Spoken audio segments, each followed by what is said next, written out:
నీకు లిక్కర్ స్కామ్తో సంబంధం ఉంది, నువ్వు లిక్కర్ స్కామ్లో నువ్వు కూడా 100 కోట్ల రూపాయలను సంపాదించినావు అని చెప్పి కేఎన్ఆర్ అందులో ముద్దాయి చేసే ప్రయత్నం, లేకుంటే కేఎన్ఆర్ మీద ఒత్తిడి చేసి జగన్కు దాన్ని అంటగట్టే ప్రయత్నం చేసే ప్రయత్నంలో భాగంగా సిట్ అధికారులు ప్రశ్నిస్తూ ఉన్నారు.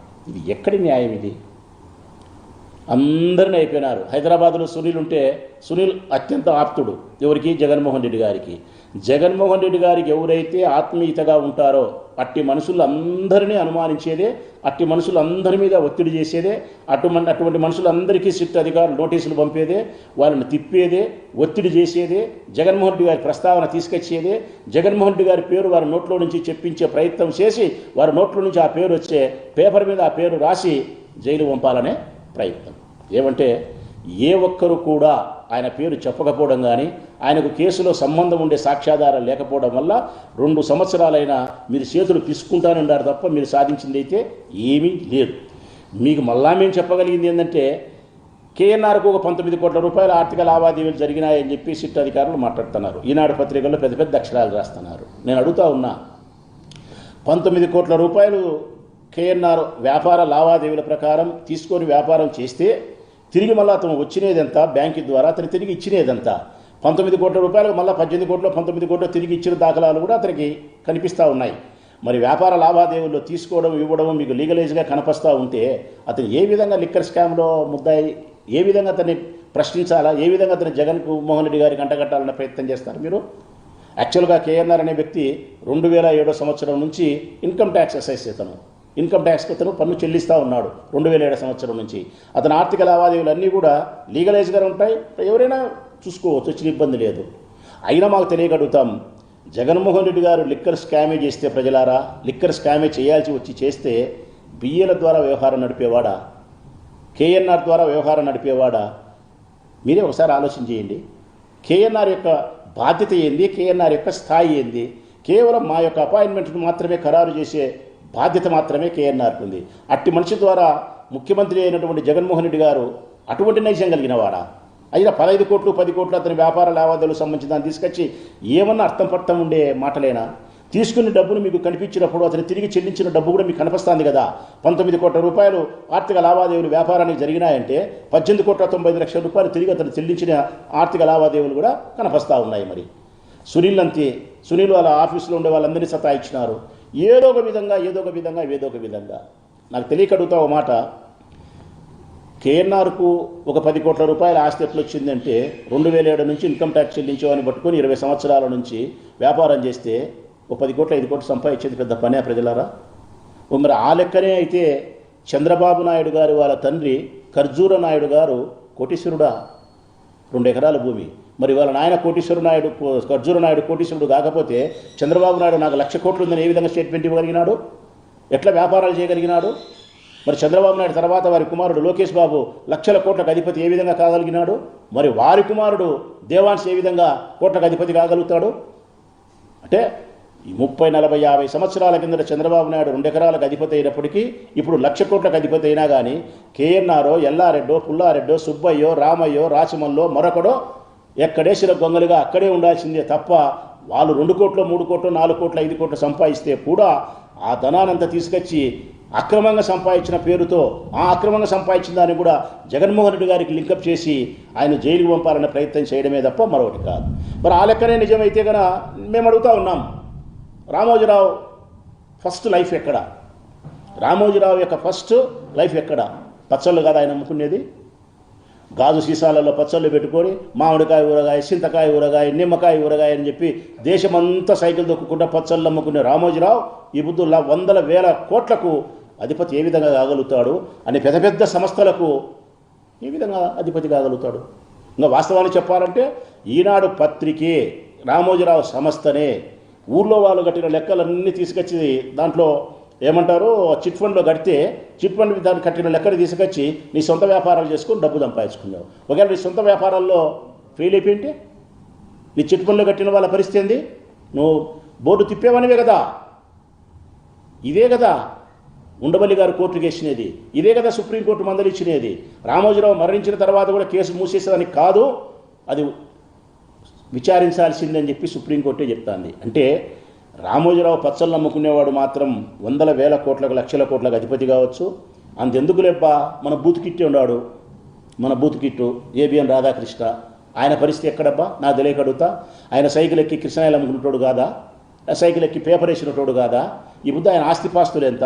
ఇప్పుడు రాధాకృష్ణకు ఫిలిం నగర్లో ఉండే కొత్త బిల్డింగు ప్రజలారా చూస్తే మీరు ఆశ్చర్యపోతారు. ఫిలిం నగర్లో ఉన్న ఆయన కొత్త బిల్డింగ్, మరి ఆయన పరిస్థితి ఏంది?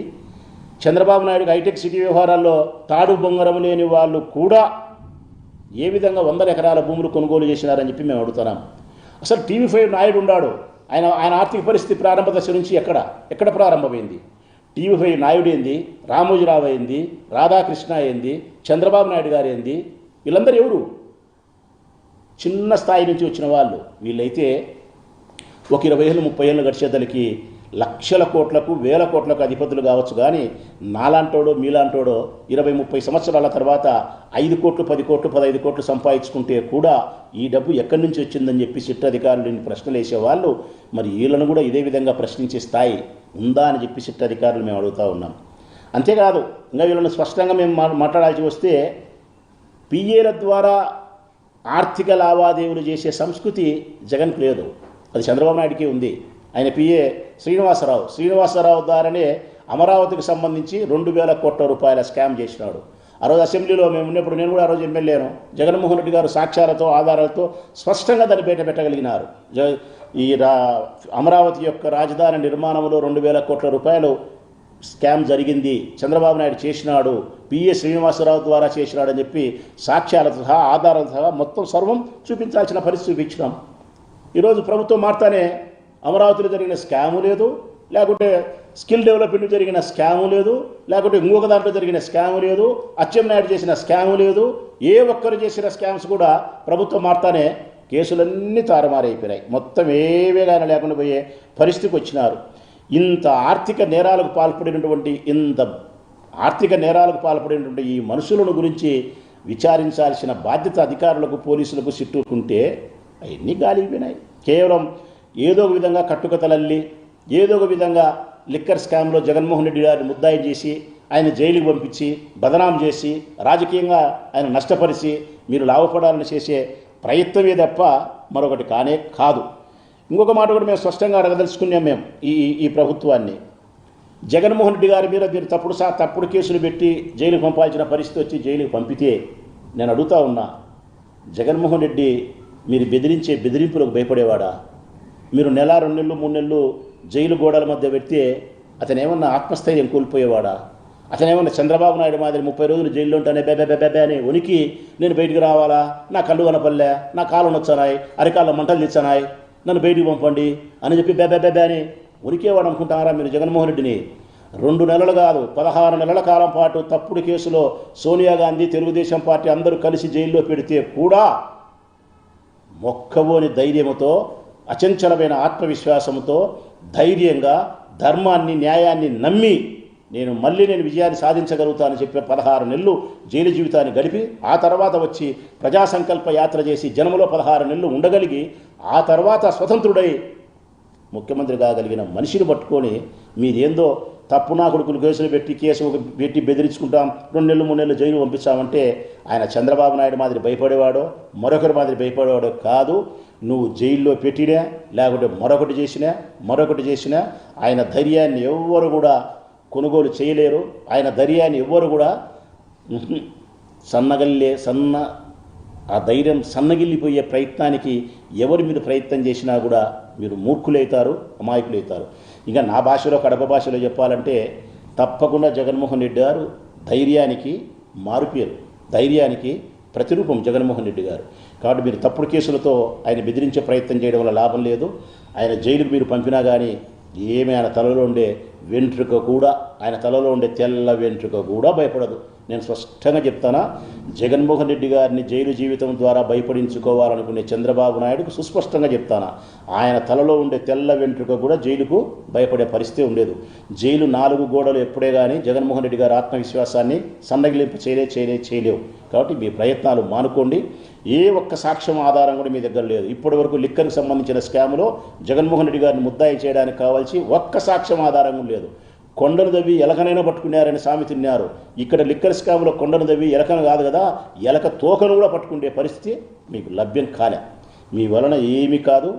మేము ఎవరివే కానీ వైఎస్ఆర్ కాంగ్రెస్ పార్టీ శ్రేణులను కూడా జగన్మోహన్ రెడ్డి గారి బెదిరించుకునే బెదిరింపులకు ఆయన బెదిరుతాడో లేడో అని మీరు అనుకుంటే ఆయన బెదరడు. ఆయన తర్వాత ఉండి మేము కూడా బెదిరే వాళ్ళం.